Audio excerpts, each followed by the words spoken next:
Innate helps companies avoid project surprises, make better informed decisions, share knowledge, and deliver better outcomes.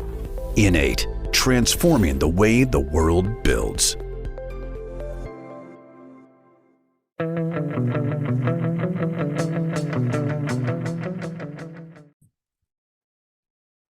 Hello, project people, and welcome to a brand new episode of the Project Chatter podcast. It's fantastic. We're in person at EVA27. We did EVA26, I think it was, correct, earlier in the year, and what a treat that was. There was a band, there was poetry, there was all sorts.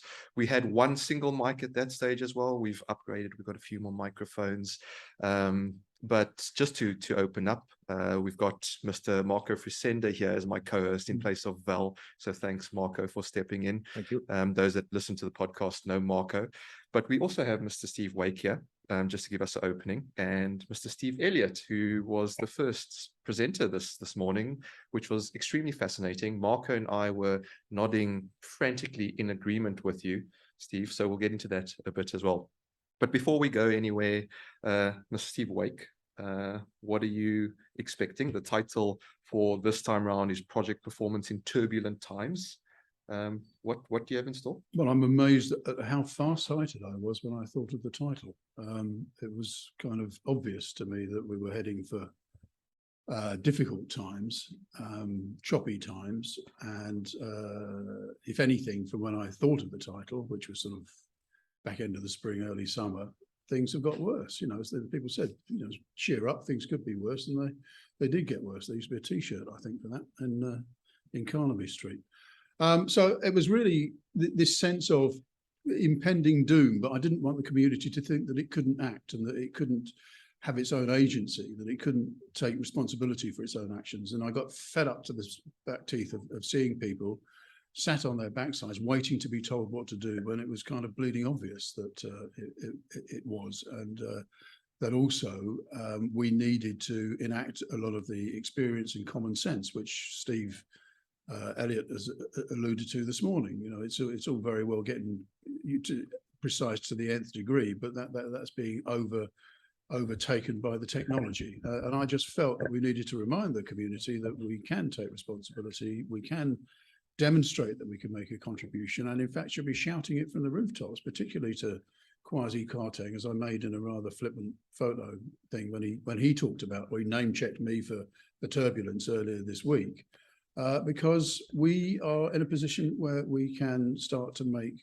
massive impact, not into growth as such, but into sensible growth, into becoming the mainstay of the economy. We're the people that make the magic happen when it comes down to it. You know, we're the people that make the projects work. So I wanted to get the community together, remind them of that, and remind them that they have their own. They don't need to wait for permission to be told to get off their backsides and do stuff. Absolutely, and thank you so much for doing that. I think, you know, it is very much needed. We need to gain the momentum, and there's a lot of talk going on, but how do we turn that into action? And I thought, Steve Elliott, your opening presentation was truly amazing. Just your comparison from 1982 to present day. I wonder if you can, just for the listeners in the audience, just give a brief synopsis of what you covered, because it was very, very thought-provoking. Well, I think like Steve, so when Steve asked me to come and speak, I thought, yeah, I like this topic because it's so relevant, and I think it's just so important that as a community, we look at this stuff and try and plot our way through it. And, you know, my opening slide was really about, you know, comparing 1982, which was when I started in this game, if you like, project management with Exxon, and the world of, you know, no computers and no remote working, and a completely different world than we are now. And then, but looking at now, then looking forward, we've just had a cracking presentation about artificial intelligence in the farming industry. And on one of my slides, I saw that Elon Musk says that artificial intelligence will overtake our collective human intelligence by 2025. And you think, wow, you know, just think of the opportunities that's going to throw up, and what that will enable the project management world to do. And I think, as Steve says, you know, we shouldn't just think about this as being for projects. You could argue that everything's a project. Everything, a business or the health service or the farming, whatever, everything's a project. You know, just going to the shop and buying some food is a project if you think it that way. So I think project management is in a great position to sort of spur off that. And I think, as I said at the outset, you can sort of get all negative about it. I mean, some days you wake up and it's sort of the war in Ukraine and the energy crisis and the COVID's taking off again, and this is happening and that's happening, and we can't recruit nurses and we can't get doctors and you can't get a dental appointment for 16 years. And you can spiral yourself down into despondency, really. And I think we shouldn't do that. We should just look it square on and sort of think about what we're going to do about it. And as Steve says, I think too often I find, particularly in this country, we expect the government to be able to do everything for us. What the government doing about this? What the government doing about that? I don't want the government to do everything. I don't want to be controlled by them. Let's get on and do things. Absolutely. So I think that's where I come from. And one of my themes, which I've had for a long time, is that I just find that the whole project management world has just got far too complicated. I used to tell a story about, I worked for GlaxoSmithKline and we built an R&D facility in Stevenage in the early 90s, and it cost 700 million. And at the same time, the company was building an almost identical facility in North Carolina, and that was costing half as much.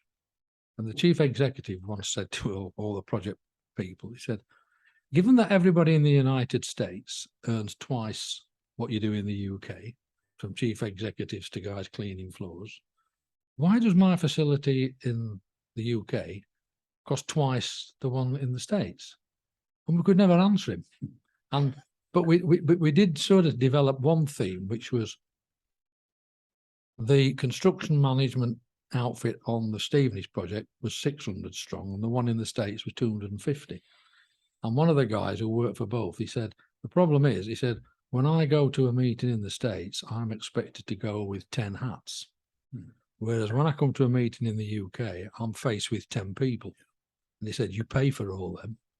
And they're all your individual bits of expertise, where they tend to sort of focus on a more rounded project professional who can do a bit of planning and some costing and some risk management. And you see that in project management now, where you've got these separated communities. In my day, it was risk management that was separate. Now it benefits seems to be a completely different department. But this is really interesting, because for me, for example, the having more hats is not only the cost part, but then it introduces entropy, as I call it, in a sense that there is a lot of communication which should go on, whereas instead of going towards a more project, driven, you get in silos, because you have one person which looks at his own small garden, and then the other one, and then the other one. And we all know that if we put around the table 50 people to get them all together agreeing on something is more difficult than 4. Yeah, it makes everything difficult. It makes, I talked about structuring projects and not having, a cost structure and a time structure and a risk. We all should have the structure, whether you're a cost guy, a planning guy, a risk guy, a benefits guy, we should all adopt the structure. I'm not saying that it's dictated from above. We should all create it together and buy into it. But once we've got it, we control it and we don't break it. We can change it, but we all have to agree to change it. And I think I once read something, I don't know who said it, but it said it's all about being in control, not being controlled. We don't like, as human beings, we do not like being controlled. I hate being controlled by others, but I love to feel that I am in control. So I think it's about being in control, not being controlled. So if you keep that mindset, getting everybody in the game, rather than dictating as to who should do what. Very, very wise words indeed. Look, I think we're going to have to end this section there. We've got plenty more fantastic speakers to come, Steve. Thank you for opening this section. I look forward to Pleasure. what remains. Steve, Elliot, I'll leave the final word to you. Any final thoughts you want to leave?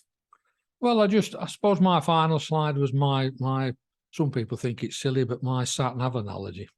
And if you think of a project as being like sat-nav, you know, you've got a destination, you've got a plan, but the key is the sat-nav knows exactly where you are. Yeah. And most projects today don't know exactly where they are. Truth to that. So we'll leave it there, folks. Ponder on that one. And sat-nav is also like EVM, actually. Absolutely. We're going to have a lot of fun here. We'll keep you posted, and we'll see you on the next section. Thanks, folks. Hello, project people, and we're back after that first section. We've had an amazing morning. We've just had a bit of lunch as well. And I'm sitting here with Tony Welch from Thales, and you gave an amazing presentation on 5 levers for change, Tony. And we can go into those as well. But I particularly also liked one section that you presented on the 7 rules for senior managers as well, which we can go into too. But I'm probably giving a little bit away there. Would you mind just sharing, I guess, with our listeners, a bit of a brief synopsis of what you spoke about and what those 5 levers actually are? Okay, that's quite a challenge. So, but I'll do a condensed version. Thales Group undertook a very broad and very deep analysis of areas where we could improve our competitiveness across the entire opportunity bid project lifecycle. So not just focusing on a delivery phase. That was triggered by a leadership conference in middle of 2017. Desire for the chief exec at the time, the current chief exec, Patrice Kane, to become a best-in-class at project execution if we wanted to become a best-in-class company. Okay, Thales is a very complex organization, many sectors, dual markets, civil and military. So it's a complex environment for the delivery, lots of complexity drivers. So we set about a very broad analysis that was the areas we investigated were strongly linked to all of those complexity drivers. If I summarized as best I can all of the things we did, we looked at customer feedback, quality feedback, worked with the marketing teams on how we engage customers from opportunity through capture, framing a bid, negotiation, contract, delivery. We looked at product policy, roadmaps, variability, engineering, delivery efficiency, lots of one-on-one and small group interviews at all levels of the organization with people that are truly involved, including at senior levels with the execution of portfolio and programs, where things have gone well and not so well. So it was a real blend of real experience. Some selected senior project managers who were recognized for their delivery and their involvement over many years. We looked at the HR, the people elements, the people aspects that affected that information or the efficient delivery. Put all of that into the mix. And we categorized all of those findings, be it technical, factual, facts and findings, key insights, common themes and threads running through the interviews and processes. And we've captured them under 4 headings of governance, organizational dynamics, behaviors, and process and tools. The headline finding out of all of that was that it wasn't a processes and tools issue that we were facing if we wanted to improve competitiveness and end up with more successful projects. we kind of knew that going into the study because of some benchmark work we'd done with external organisations in the previous year, EDF, Renault, Technip, Sistra. So it was a real mix of different companies. What it showed us was that 80% of the areas that needed to be addressed were in organisational dynamics, behaviours, culture, and the way in which governance is executed. And it was out of that and a better understanding of how it's the efforts in the left-hand side of the life cycle, opportunity, qualification, into capture, into customer engagement, framing bid, into, and then through negotiation contract. So it was clear that most of our issues are founded in that left-hand side. So we needed to, it was time for change. We needed to be better aligned on product and project, policy and execution, more investment upstream, and better anticipation of how the programs would be executed should you secure the opportunity. So there were a number of 30 odd actions came out of that after much analysis. It was about 5 months analysis that led to the decision-making forums at senior levels on which actions would be taken forward and that would have best effect. They were grouped under 5 levers for change. First one was about anticipation, left shifting your efforts in the life cycle, looking for continuity from bid to project and making sure you're anticipating the right kind of people at the right time. Empowering the project bid and project managers and the capture leads, putting them in the right place in the organization, creating an environment for them that they could deliver from. The third one was putting in a supportive environment, so challenging but supportive. So a move away from pace setting, monitoring and control to get the right people doing the right jobs, give them the level of direction and support they need, then let them get on with the job. We need to attract and retain the right people. So creating an environment for that to happen, recognizing the challenges that the people face, but making sure that we're making it an attractive job to be involved in us. It should be the best job in the company, frankly. Delivering a large complex program in many of the domains that we work in. So we've covered anticipation, empowering, supportive environment, attract and retain. And now I'm trying to remember the 5th one.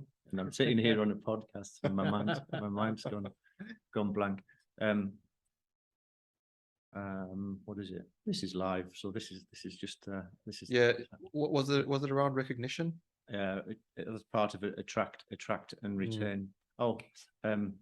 And putting in the right structures. So of course validation and so giving yourself the best chance of delivery.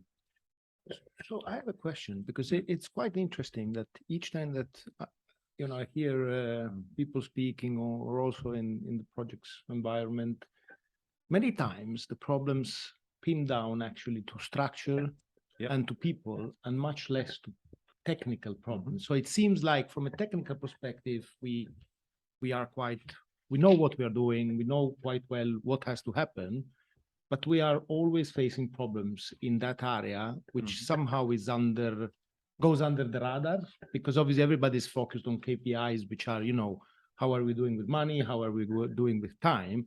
And everybody tries to do something, but nobody really looks at that part. Is this something which can be, because obviously you went through 5 months of analysis in order to come, and you were sponsored by the high levels. Is there any way that this could change without having to, in your opinion, without having to go through a wall analysis and having as a champion, the highest levels in the company? Because that's quite interesting for everybody, especially also for me in a project environment where, I try to I know that this is happening, but I'm not really sure if I have any level to actually being able to change something. In the presentation, I had a slide which said it's time for change, and I don't know if did you see the presentation, or were you? I was in another meeting. Okay, so, and I followed the slide, time to change for genetic therapy. So you really need to change the DNA and make it the normal way of doing things. So you need to create a sustainable change. This actually became one of 4 transformational programs across the entire group, next to an engineering transformation, a procurement transformation, support functions. So it became part of a big change, not just a checklist of stuff. And it's still rolling today. We had, so it won't change overnight. And this was initiated not long before we went into COVID lockdowns. So we had a 2 years worth of interruption, do everybody's best endeavors to keep programs going, and delivering. So we're in a little bit of a reinvigoration, if you like, of these, and we've simplified it down to some 6 elementary practices that everybody needs to be doing. But the way you will do that is is demonstrating from a leadership point of view, and this might give you a segue to the rules for senior managers. The people have to demonstrate the right leadership from the top down, i.e. in what their expectations are. That's the only way we'll change the DNA in a large organization.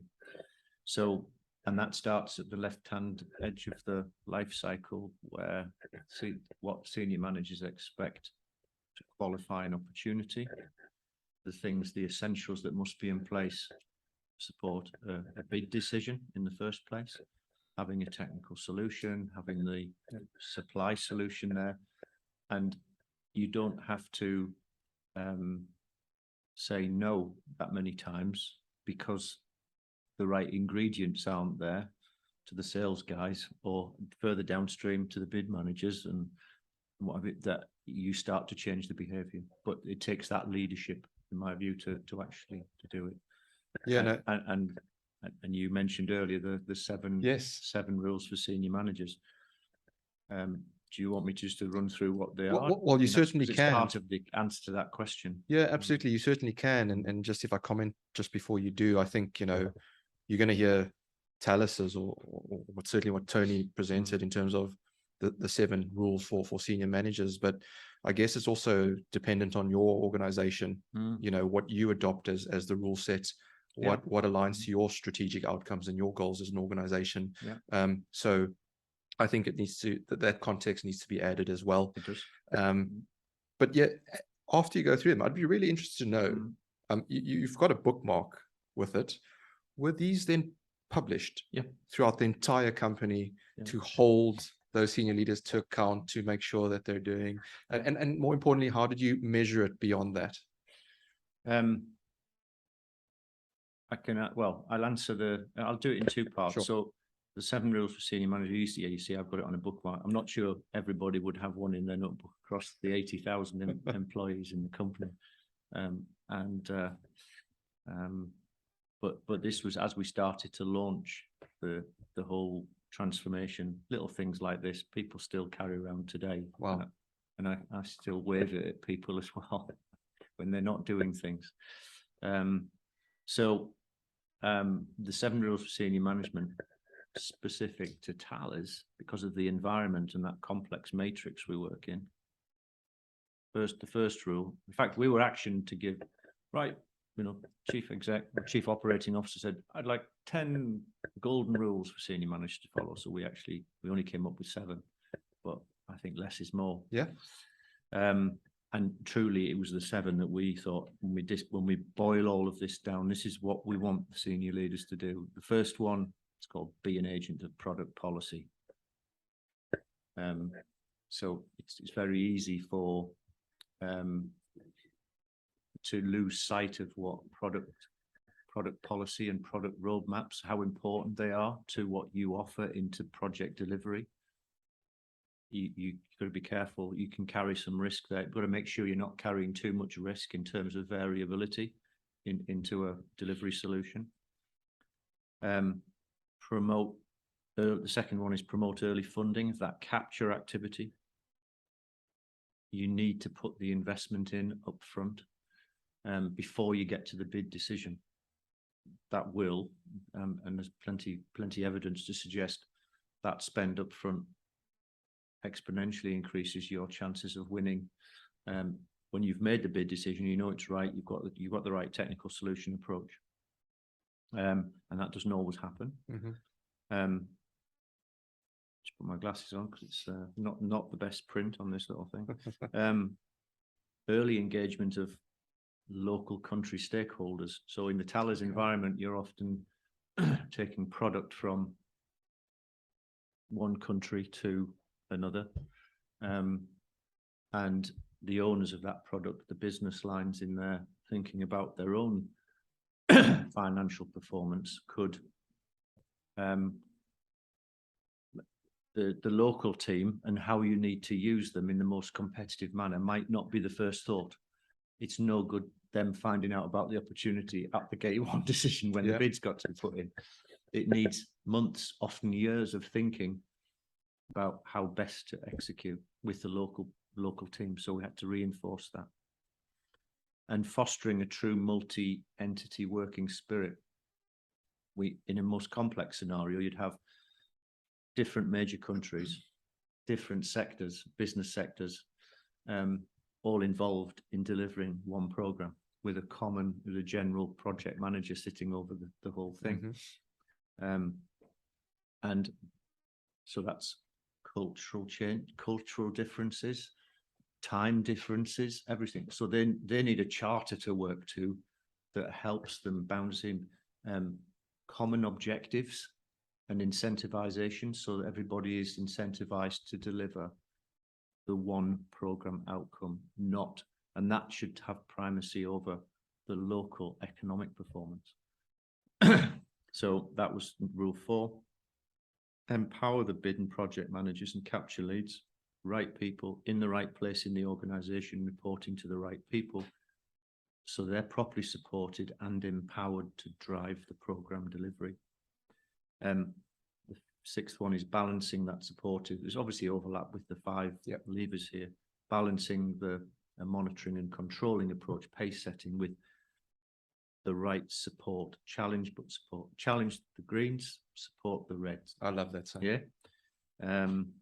And recognizing and managing uncertainties. Arguably, in hindsight, I might have put this one first because it's at that opportunity end where you've got to start that strategic opportunity, risk and assumption analysis with the senior decision makers. Give them those touch points up front.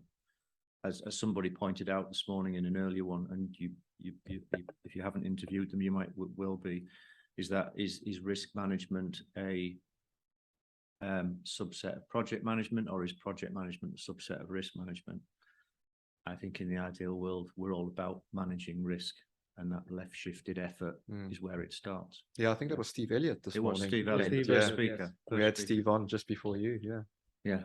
So in terms of measuring whether this is happening, in order to see that at this level, those 7 rules, actually at a lower level, there were some 11 priority actions defined that were reported on a quarterly basis.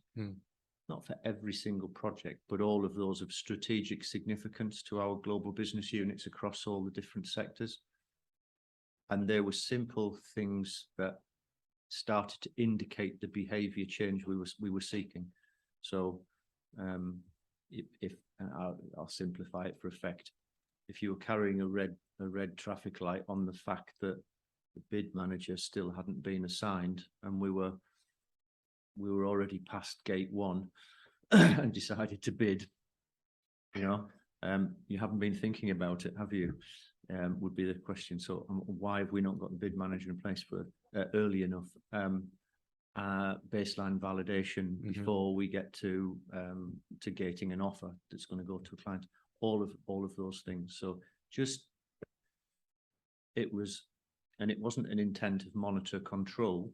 It was use the indicators to show that people are thinking about the elementary practices that are needed at the right points in the life cycle.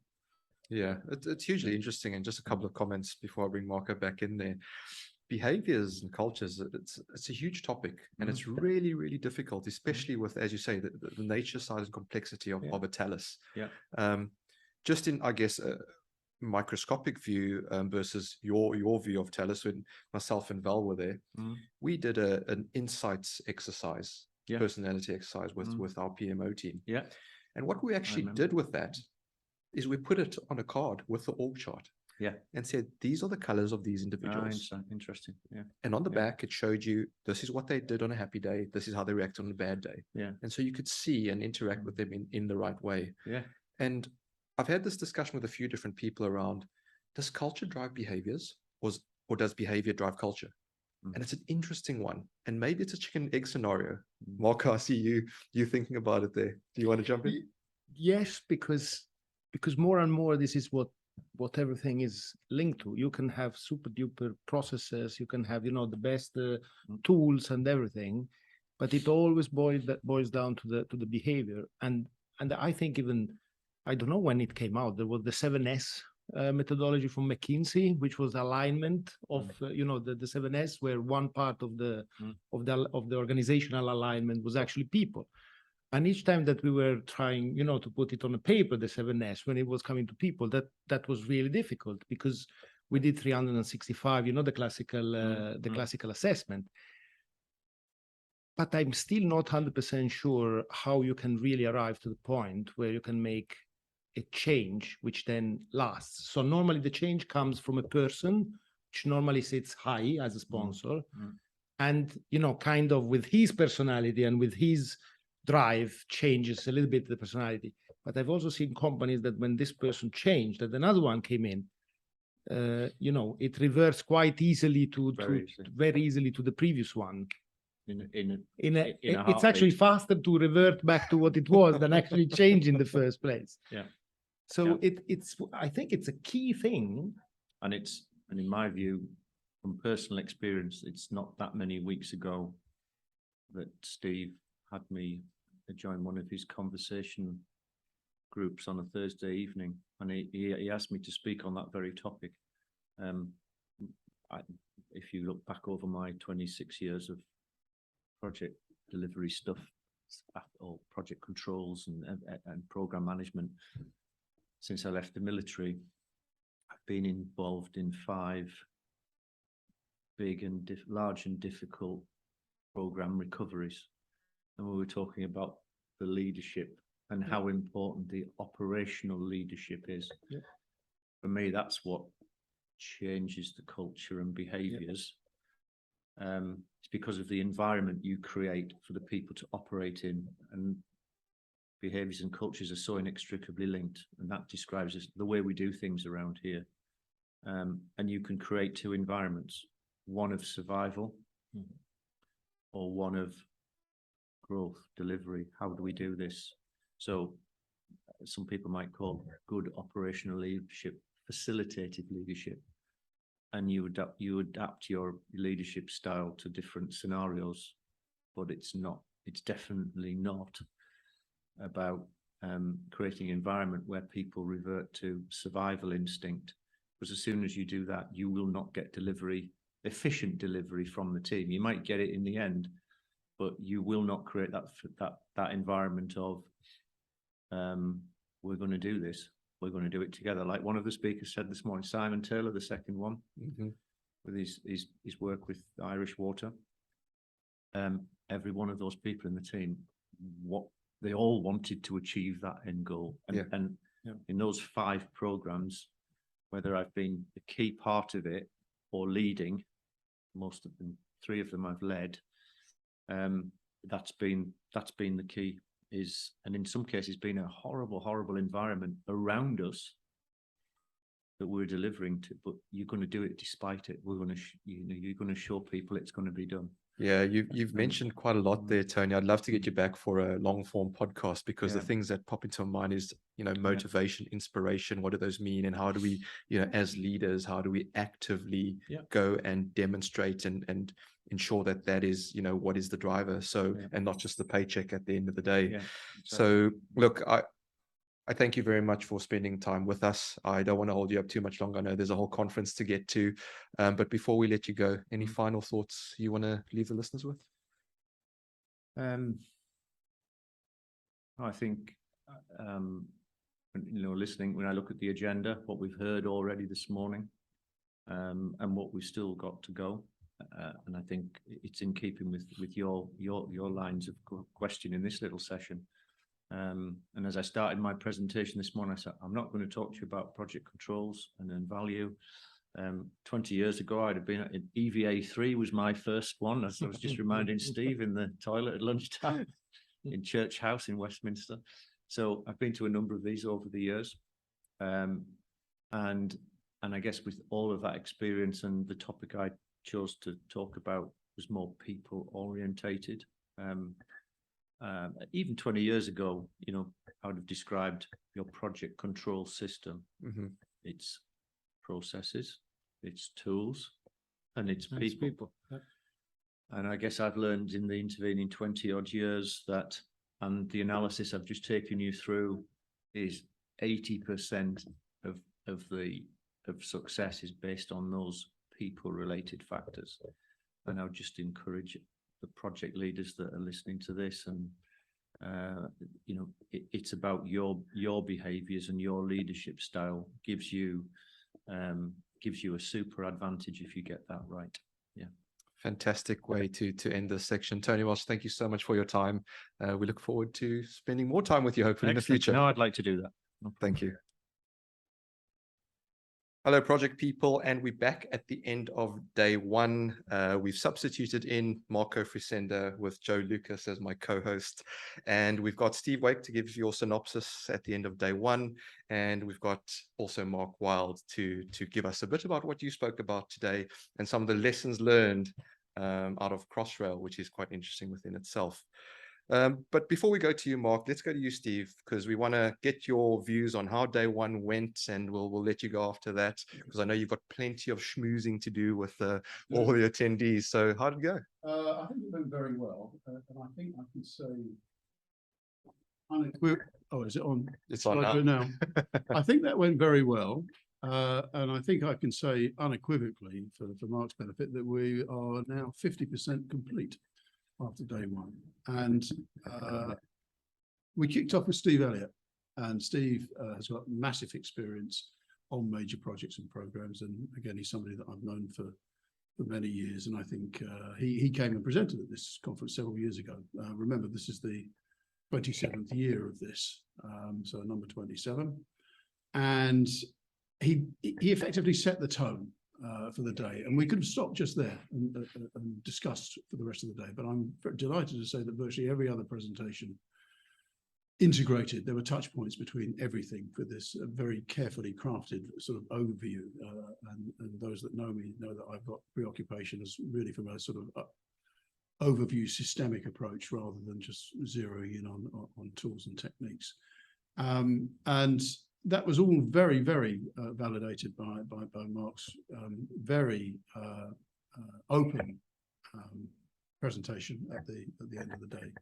And I know that that's had a terrific impact. And if I could take you back to my opening remarks, I did say that the controls community itself has got is in a position to not have to wait to be told how to behave, or not told to be told how to conduct itself in its own way, as long as it's doing the right things right, which again, for those of you that know of Terry Cook Davis, that was one of his big mantras, and I'm a big subscriber to that.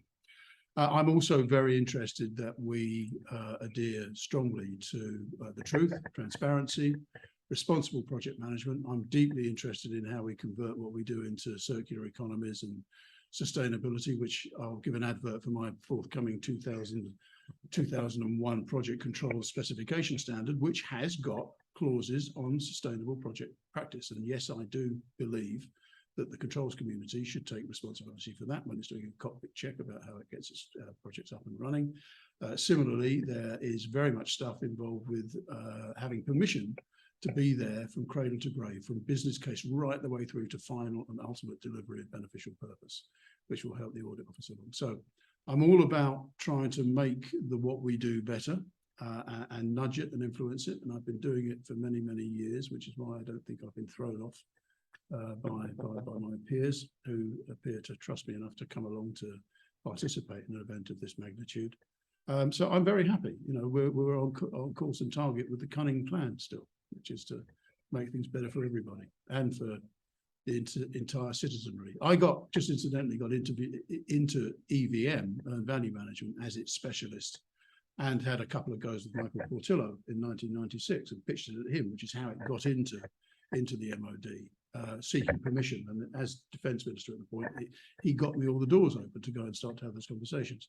The fact that we've moved, not a great deal, but we are still making progress, is of great importance to me. But above all, it's the savings that are made to the taxpayer. And it was those potential savings that could be made to the benefit of the taxpayer, and also for producing better projects, again, the right things right, that have driven me since, well, 1995, which was when the first conference was. So long may it continue.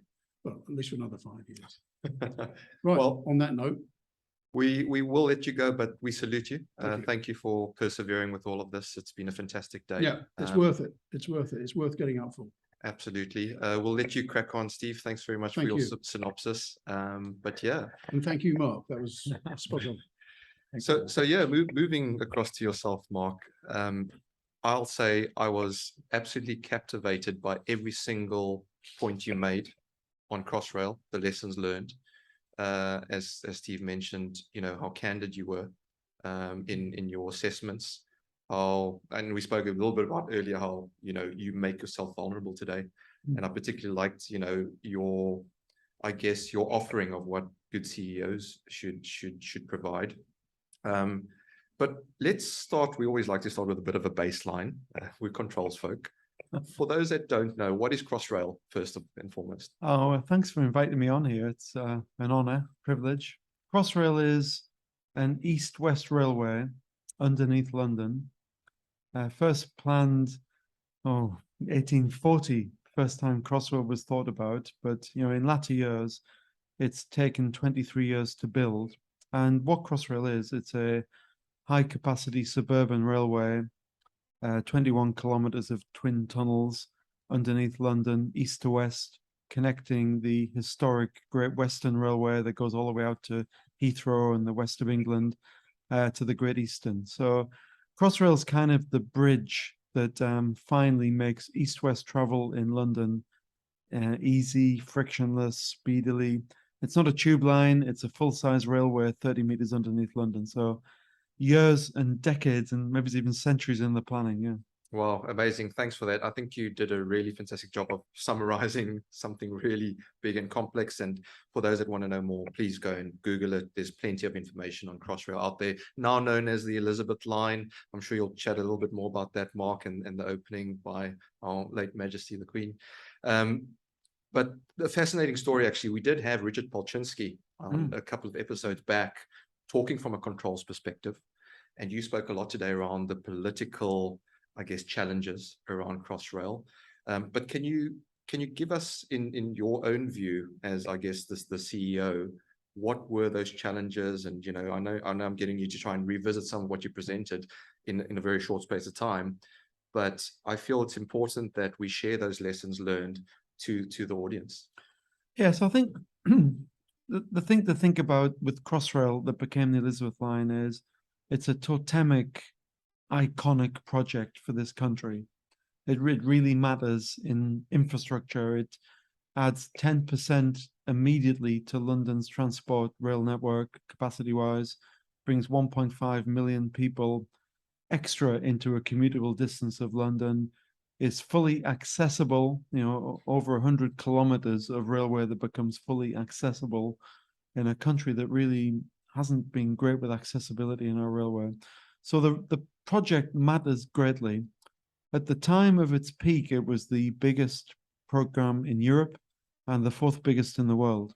So it really mattered on every single metric. Crossrail Elizabeth line kind of mattered. And the story of Crossrail is simply that for a long period of time, construction started in 2009.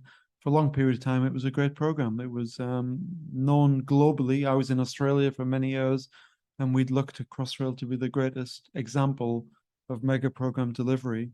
And then, rather embarrassingly, I suppose, in 2018, with only 6 months to go to opening, it was revealed that there was a problem. And subsequently, with only 6 months to go, it was revealed that we had a 4-year problem. So there was a black hole developed in the middle of what is actually the world's most complex digital railway. And I think the interesting thing about Crossrail Elizabeth line is there's no one person to blame. As convenient as it would be to blame people, it's a systemic issue, and it matters because Crossrail, biggest in Europe, fourth biggest in the world. Now, Crossrail wouldn't get in the top 3 in Europe or the top 10 in the world. Wow. So, Crossrail's issues and challenges are likely to reoccur. They're likely to reoccur systemically. So I think the lessons that flow from it are quite interesting. I would say the railway is open now to great acclaim, great public validation, and it's just an amazing addition to the UK's capital's transport infrastructure. No, it absolutely is. It absolutely is. And before I bring Joe in, just 3 things that I took from your presentation. I loved your quadrant of reality versus possibility, and how you moved around that, and maybe you can share some of that. But the other thing I took away a lot was around behaviors and being curious. And I find that just from a selfish controls perspective, the best controllers that I've worked with are particularly curious about the data, about what it's telling us. And I think you're saying that needs to be wider than just controls. And then the other thing was your house of risk versus your house of intervention. Which house are you in? And I found that quite fascinating as well, because there's a lot been spoken about risk management, etc., and mitigations and the like. But intervention isn't something I've really been heard spoken about in comparison. So that would be something to go into as well. So perhaps some points there to address before we go. Yeah, I mean, I think you've picked out things I've learned. The first one you mentioned, which I think is really quite insightful, is high performance is a combination of huge ambition, but understanding your reality, the deterministic reality. I mean, at the end of the day, human beings and organizations act from their perception of reality. We all understand that, don't we? That our perceptions drive how we behave. So I think the art of major program management is clearly to be ambitious, but is somehow to bring to the foreground the actual reality that you face. And in Crossrail in 2018, we thought we were 97% complete. We were really 60% complete. And nobody's fault. It's incredible. It's an incredible stat that in 2018, 75,000 elements of our program were missing, embedded in contractors' programs. How could that occur? Well, I think it's because we got kind of fixated on people's perception of reality, i.e., you might call it hubris, you might call it optimism bias, whatever you want to call it. I think the combination of hyper-reality and high ambition is kind of where to be. Also think I really do like this concept of the house of risk and the house of intervention. House of risk to me is so important to understand because it gives you the illusion that you're in control. And the house of risk is a place where you think about bad things that could happen, often many years in the future, and you write a mitigation because you needn't deal with it now. And obviously, as you get close to, in the movies, Bruce Willis would call it the event horizon, wouldn't he? As you get close to the event horizon, these mitigations become ever fantastical. So yeah, I mean, I've got a great friend and mentor who, when I speak about this, I often say we need a new style of leadership in major programs to live in the house of intervention, to intervene, even if you fail, rather than rely on risk mitigation. And she reminds me, look, Mark, it's not new. It's just uncommon. in major programs. It's actually pretty common in IT projects and agile environments for people to intervene into constraints with a freedom being able to fail rather than fixate on Monte Carlo. I'm sure you've all been there, finessing the tornado graph of risk rather than intervening. And the third thing you mentioned is curiosity. And I guess probably, I'm nearly 58. I've spent my whole life in major program integration, and I've only just learned through Crossrail, curiosity is fundamental. This idea of just asking, are we sure? And if you've got an environment where you've got an environment that's inclusive, where all the talents can speak, curiosity in major program integration might be the single antidote that would solve all of our problems. I really like the fact that you have that phrase of if all the talents can speak. And one of the things I appreciated was the fact that you brought up the diversity of thinking. I mean, I don't think there is such a thing as reality, but you get a better sense of reality if you can see multiple perspectives coming in. It's not as if anyone's denying reality, they just see it through their lens. And having lots of lenses means you see a little bit more of it. And you spoke about the power of having diversity on boards and being able to actually hear the stories that are going on inside what I call the project mycelium. So the shadow organization, what happens down below. I mean, my question is around groupthink is a real thing. It happens a lot in our boards. It'd be nice if people set the boards up right in the first place. But if they're not, and you challenge the project community to bring transparency to these boards, at that moment when groupthink happens, what can break through? Like, what is the thing that can make people go, oh, actually, we are in groupthink here, and we should actually take new views on this? Is there anything that would have shifted the thinking of the board at that moment that could have broken through, other than it being a complete reality crashing into you? Can you make that reality crash into you in a less dramatic way?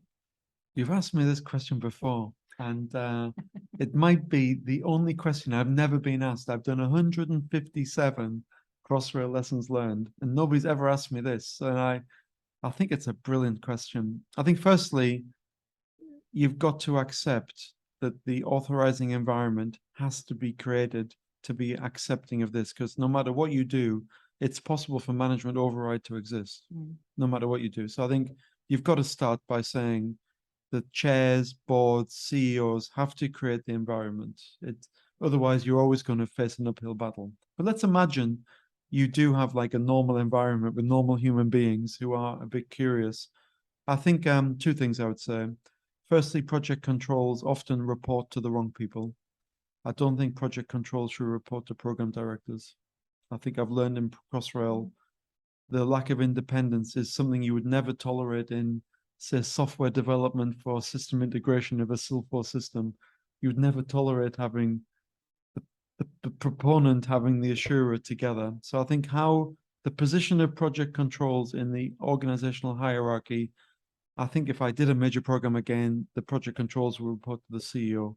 End of, I think. Second thing I would say to the project controls committee, it's how you talk about it. And I'm a real fan of heuristics. So I'm an engineer, right? I'm not a project person. I'm an electrical engineer who spent my whole life in projects, but I'm not really a project manager. I think heuristics are important. So for example, on Crossrail, often things will be presented to the board through the lens of Monte Carlo, tornado graph. If you just presented it heuristically, it might have been better. And heuristically, I mean the obvious common sense rule of thumb. Like, obviously, I'll give you a good example from Crossrail. Years ago, Crossrail benchmarked how long it would take to do reliability growth. The process of like trial running, the warming up of the system before you put passengers on it. And in 2014, it was recognized that it would probably take a year from global best practice. By the time we got to the kind of crash of Crossrail, that had been compressed into a matter of weeks by some artful manipulation of the Monte Carlo. It had forgotten the heuristics that the best program and the best railway in the world, MTR, would take a year. So I think two things, yeah. Can you really bring, as project controls organizations, just plain vanilla common sense this doesn't look right. Mm. And secondly, our project controls have the right voice. I think that would be the way.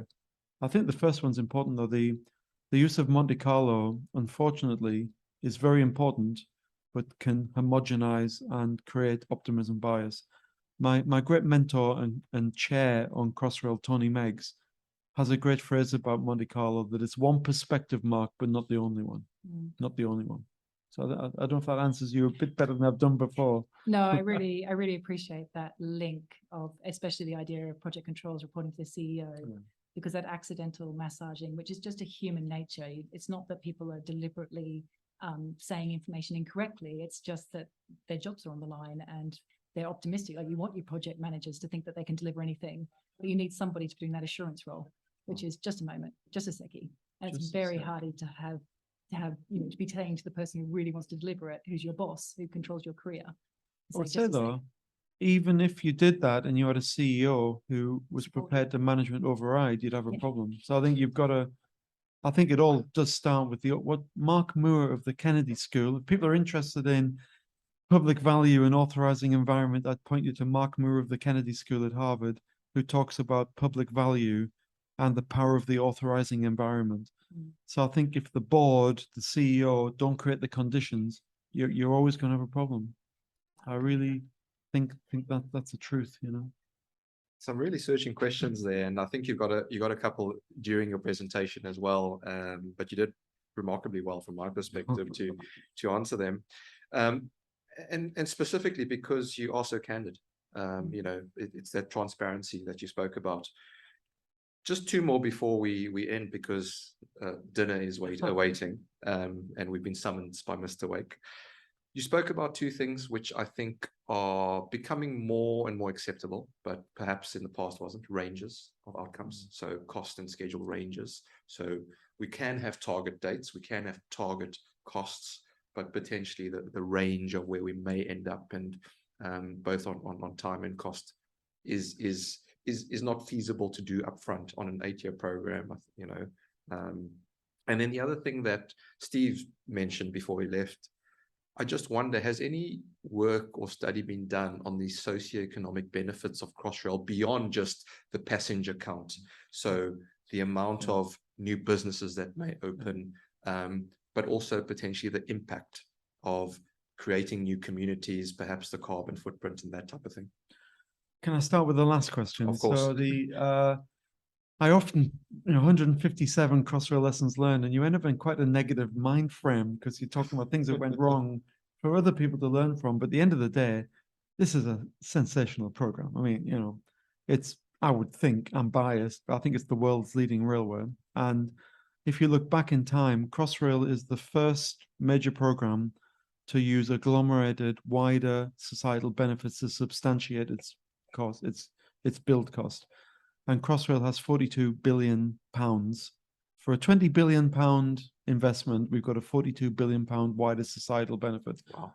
And that's without even thinking about the net zero benefits of Crossrail, which are huge. So yeah, Crossrail's a benchmark, and all around the world, people use the Crossrail study. And interestingly, in the first 4 months of Crossrail, we've exceeded our passenger numbers, and 90,000 new homes have been built. 90,000 on Crossrail, 90,000. Wow. So yeah, we've got to remember that we're building these are railways, but they're not that. They're about social prosperity, security, safety. They're about making society better. And that's why I'm just completely thrilled by Crossrail. It just energizes me. It's an amazing engineering achievement, but it's changed the city. I'm biased. I think it's one of the greatest cities in the world, and we've added something to it that'll benefit its 9 million residents. I think for me, your first question, I would say something that it's easy for me to be courageous and brave when I've achieved my career. And to be honest, if everything went horribly wrong from now on, I've kind of done it. And I also came in at a time when Crossrail was in a lot of trouble. I think what I'd encourage everybody is to be kind to projects that are in flight. These things go wrong when projects in flight are not detected to be going wrong, but people have a fear of saying they could go wrong. And I think the big lesson from Crossrail is a bit of courage and a bit of kindness 5 or 6 years earlier would have really been beneficial. It's really, you know, I'm a bit embarrassed when people say what a good job I've done. I had a great job, a great team, and was completely backed by the sponsors, and it couldn't have got any worse. I think more important is how you help leaders now who are starting projects. I think there's something really exciting about that. And I just hope we look forward to the project controls community being very influential and curious and being kind and being environments where we just want people to be their best, all the talents. Now, people often say to me, oh, this is all very fluffy, Mark, and, you know, that's all right. But when the pressure comes on, well, I just don't buy that. I think you can have an inclusive environment that's quite hard-edged, commitment-based, but it needn't be bullying. It needn't be fantastical. Unfortunately, those things need to be built in at the beginning. And I think project controls communities have a fundamental part in that. Wow. Wow. I was going to ask you for your final thoughts, but I think that will do it. Look, Mark, thank you so much for spending some time with us. I know we've got dinner waiting for us. Joe Lucas, thank you very much for spending some time and substituting in for Marco Frisenda. Folks, we're going to leave it there. That's the end of day one. I hope you've enjoyed it too. Hello, project people. We are back at EVA on day 2. I've got 3 of the presenters with me today, and I think yesterday was an amazing day. A lot of thought leadership going on in the room, but I think we're changing up the theme today. It's we have gamification of risk. We're giving decision makers something to think about, Ajay, and we're also talking about how we attract talent and how we recruit and how we train folk in project controls. And I wonder if we could go around the room. For those that can't see, we've got Georgie Alderson-Slater here, we've got Ajay Patel, and we've got Charlotte Candy as well. Just to give a brief synopsis on what you're going to be talking about or have spoken about today, and then perhaps we can just kick the tires a bit around how we grow the industry and attract a bit more talent, because I think that's one of the themes that has come out certainly from yesterday is behaviors and curiosity were some of the things that were focused on for me, rather than the technical skill. But then there's also a huge skill shortage. A lot of people spoke about, you know, the opportunities out there, but that we just can't find enough people. So I'm in no particular order. I'm just going to start with you, Georgie, if you don't mind sharing with the listeners what you're going to be talking about. Right. So, yeah, so for me, I'm really passionate about project controls, and I do feel that it's instrumental in giving people at the highest level of the company the right information to make really good strategic decisions. But you can only do that when you've got the right people and the right quality. And as we all know, there's a huge shortage of those people at the moment. So I'm going to be talking about how to grow your own talent. I'm going to be talking about diversity and inclusion, partly because it's the right thing to do, but partly because it expands the network, it expands that fishing pool that we're all fishing in. And talking about empowerment of project controls. You know, if you're expecting people to give you that good quality information and you're holding them accountable for that, then you need to empower them to do that good job. And I don't think we've currently got there yet. Yeah, totally agree. We were chatting last night around dinner on some of the constraints that we've got in the profession. And it's quite interesting because, you know, what comes to mind is the whole make-buy decision, and we can't buy it. There's not enough supply, so we have to make it. So really, really fascinating topic. Ajay, if I jump to you. Sure. So my presentation is going to be around giving risk decision makers more than what they've previously had. It's about making risk transparent, really. You know, there's lots that can be hidden in risk assessments and risk modeling, and that's not good to anybody. It's not good for the project teams. It's not good for people making decisions. And essentially, we're going to break that out. We're going to make it more transparent, and we're going to solve the conundrum around garbage in, garbage out. So when we're using Monte Carlo assessments, actually, what's inside there? What does it mean to us? And should we actually be making a decision based on this information?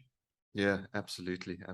And I think you're right in a sense, and I think you touched a little bit on it as well, Charlotte, when you spoke around, you know, the mundane steps in the dance that we take when it comes to risk management. And you spoke about gamifying or gamification of risk management. And I think that captivated the audience. Actually, you had quite a few questions around, what types of sweets you use and which books not to read. But yeah, if you don't mind sharing a little bit. Yeah, so I've already spoken today. I've spoken on gamification of risk management, because unfortunately risk management has a poor reputation for engagement. It's a bit dull. So using techniques from the L&D profession about how we can engage people and get them to think that risk is fun. Yeah, absolutely. And we can make it fun. And I think one of the questions you asked around is how we expand that beyond risk management as well. And so I think as project professionals, just not just within controls, is if we can gamify projects, because let's face it, there is an end goal, there is a game, there is something to be won. We all win together if we do win. Not just in the organization, but for me, I'm thinking in the entire supply chain. So you take benefits, right? If we can somehow tie the commercial gain to the benefits and everyone has some skin in the game when the benefits are realized, then guess what? All of a sudden, everyone in the supply chain may start monitoring and measuring the benefits and what they're contributing, because they'll only gain once those benefits are realized. I know it's a tough nut to crack, but perhaps something we can start to think about. But just quickly on your chat, Ajay, you asked a very interesting question to Charlotte about how to bring those mitigation actions to life. And I thought you gave a fantastic answer, because it's a really difficult thing to do. Just to share some of the things that I always ask when I see a mitigation action. I'm not a risk professional or expert by any means, but I always ask, are those mitigation actions in your schedule? That's brave. And the answer is usually no, right? So then one of two things is going to happen. Either, well, guess what? You're not going to do your mitigation actions, or your schedule's wrong because you are going to do your mitigation actions and your schedule's not representative of the work. So which one is it? But we won't go down that rabbit hole. Let's talk about, the future of controls, attracting the right talent. We will have a plethora of projects coming in, creating a demand. And if we don't have the people to actually work on these projects, and I'm not just talking from an engineering perspective, it's all across the piece. And we are at a controls conference, so let's focus in that area. Georgie, let's start with you. What are your thoughts? I think ordinarily most of us arrive in project controls from other disciplines. We fall into project controls. We don't just come out of school or university thinking, I want to be a project controller. And for me, there's no reason that people in schools wouldn't feel that way. It's just that they don't know anything about project controls. But if you knew that there was a job out there that you could experience lots and lots of different projects and different people, and you're of a nosy inclination, then project controls is perfect for you. So why wouldn't you consider it early? So I think part of paying it forward is going out to schools and colleges and talking to people about the joys of project controls and what it means when you do a good job in project controls. And it's not just paying it forward, because we're going to get the benefits of that from people coming in. And, I'm going to be talking about grow your own schemes. And I think it's really important that every company has those. And, we can attract that new talent in. Yeah, absolutely. And back to our conversation last night, I think we were saying, here in the UK, there's the whole join the army adverts that you hear on radio or see on TV. Where's the join the army advert for controls?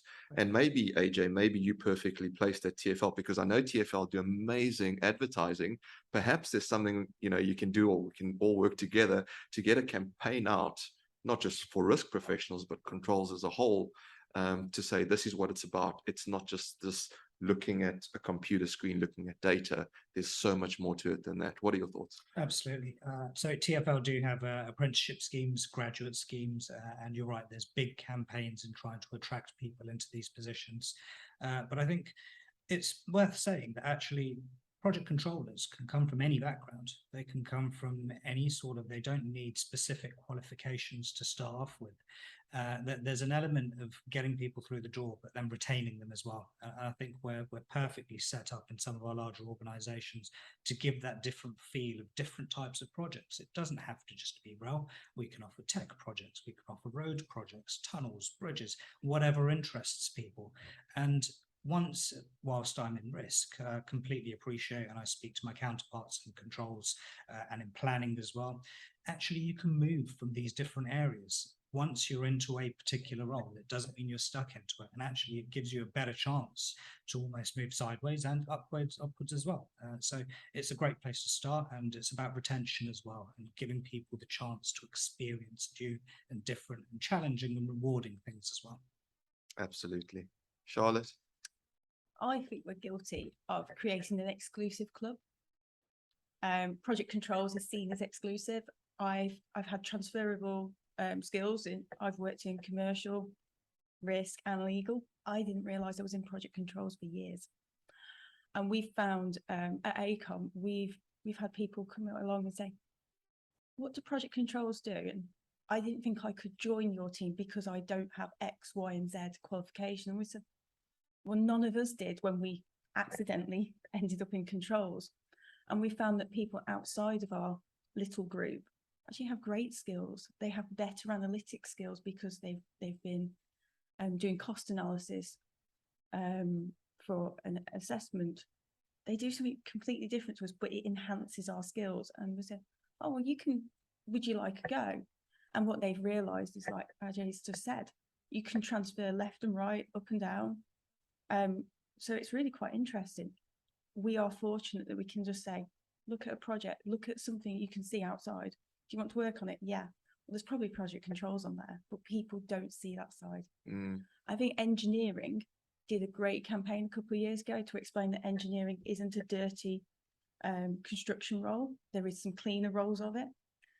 We need to do something like that, of explain what project controls is. It's not project management. It's data analytics. It's all the things that we do, but people don't see them. Yeah, absolutely. And truth be told, I certainly have had a lot of fun working in controls as well. It is a fun space. You have, I think, all the visibility. You speak to everyone. You have all the I guess, responsibility, but none of the accountability, which is the nice thing for me. But I wonder if, just by ending, I guess, maybe we can go around the table. What did you study or didn't study, and what did you first do before you got into controls or risk?